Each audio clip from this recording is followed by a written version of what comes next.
Pennod 6. Rydyn ni'n nabod yr adar i gyd. Cerddodd Don Mini yn hawdd yn syth i lawr ochr y boncyff mawr. Dringodd Bili bach yn ofalus ar ei ôl o un gangen i'r llall. Cyn hir, oddi tannu nhw, dechreuon nhw arogli drewdod poeth ffiaidd anadl y grwnsiwr.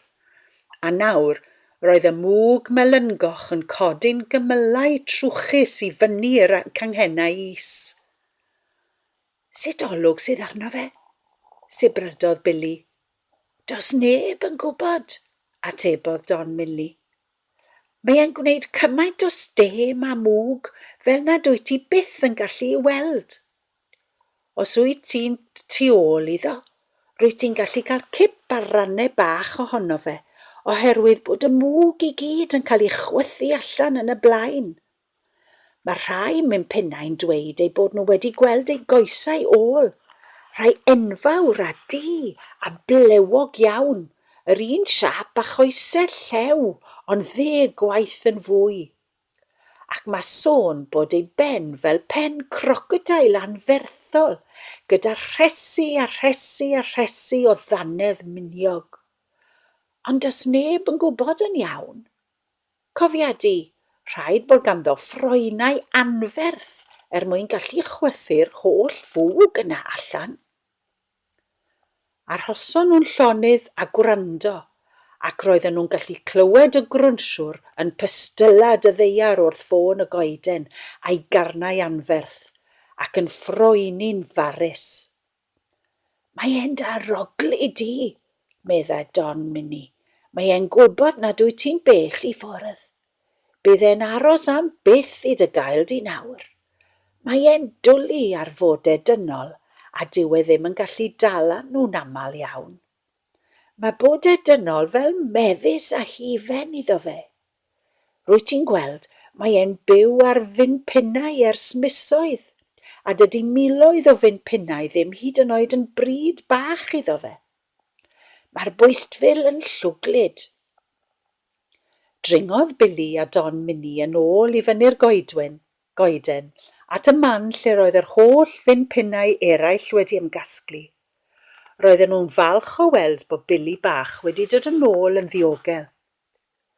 Aros lan fan hyn gyda ni, meddai nhw wrtho fe, fe ofalw ni amdana ti.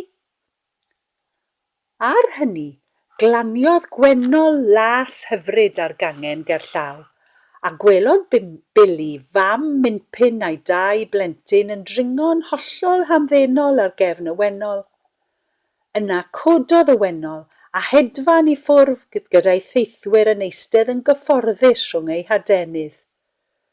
Nefoedd wen, llefodd Bili, a'i aderyn dof arbennig yw hwnna. Ddim o gwbl, meddai Don Mini. Rydyn ni'n nabod yr adar i gyd. Mae'r adar yn ffrindiau i ni. Rydyn ni'n ei defnyddio nhw drwy'r amser i deithio o le i le.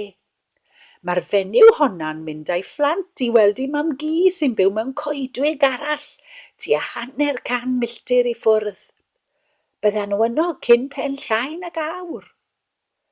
Ydych chi'n gallu siarad â nhw? Gofynnodd Bili bach. A'r adar hynny yw?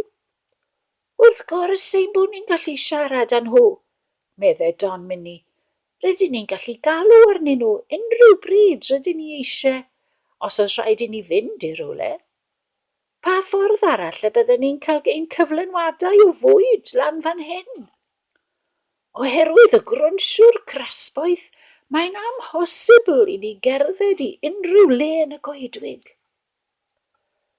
Ydy'r adar yn hoffi gwneud hyn i chi? Gofynnodd Bili. Maen nhw'n fodlon gwneud unrhyw beth i ni, meddai Don Mini. Maen nhw'n ein caru ni ac rydyn ni yn ei caru nhw. Rydyn ni'n storio bwyd iddyn nhw yn y goedwig, fel na fyddan nhw'n llwgu pan ddaw'r gaeaf oer rhewllyd. Yn sydyn, roedd pob mathau o adar yn glanio ar ganghennau'r coed lle roedd Bili bach yn eistedd, ac roedd heidiau o'r Minpinnau'n dringo ar eu cefnau. Roedd gan y rhan fwyaf o'r Minpinnau sachau bach dros eu hysgwyddau. Ar yr adeg hon o'r dydd, maen nhw'n mynd i gasglu bwyd, eglurodd Don Minnie. Mae'n rhaid i'r oedolion i gyd helpu i gael bwyd i'r gymuned. Mae Minpinnau pob coeden yn gofalu amdani nhw eu hunain. Mae ein coed mawr ni fel eich dinasoedd a'ch trefi chi, ac mae'r coed bach fel eich pentrefi chi. Roedd un olygfa rhyfeddol. Hedfannau pob math o adar gwych i'r goeden, gan glwydo ar ganghennau'r goeden fawr. Cyn gynted y byddai un yn glanio, byddai Minpin yn dringo ar ei gefn ac i ffwrdd â nhw. Roedd adar duon a bronfreithiod ac ehedyddion a brain a dridwy a sgrechod y coed a ffiod a sawl math o lunosod bach yno, a phopeth yn drefnus iawn. Roedd pob aderyn fel petai'n gwybod yn union pa Minpin roedd yn ei gasglu, ac roedd pob Minpin yn gwybod yn union pa aderyn roedd neu hi wedi archebu ar gyfer y bore. Ein ceir ni yw'r adar, meddai Don Minnie wrth Bili bach. Maen nhw'n llawer neisiach a dydyn nhw byth yn cael damwen. Cyn hir, roedd pob un o oedolion y Minpinnau heblaw am Don Minnie wedi hedfan i ffwrdd ar gefn yr adar, a dim ond y plant pitw bach oedd ar ôl. Yna daeth y robinod cochion a dechreuodd y plant ddringo'r i cefnau nhw a mynd i hedfan am ychydig. Meddai Don Minnie wrth Bili. Mae'r plant i gyd yn ymarfer dysgu hedfan ar robinod cochion. Maen nhw'n adar call a gofalus ac maen nhw'n dwlu ar y rhai bach. Safodd Bili'n stond a syllu. Pryn roedd e'n gallu credu'r hyn roedd e'n ei weld.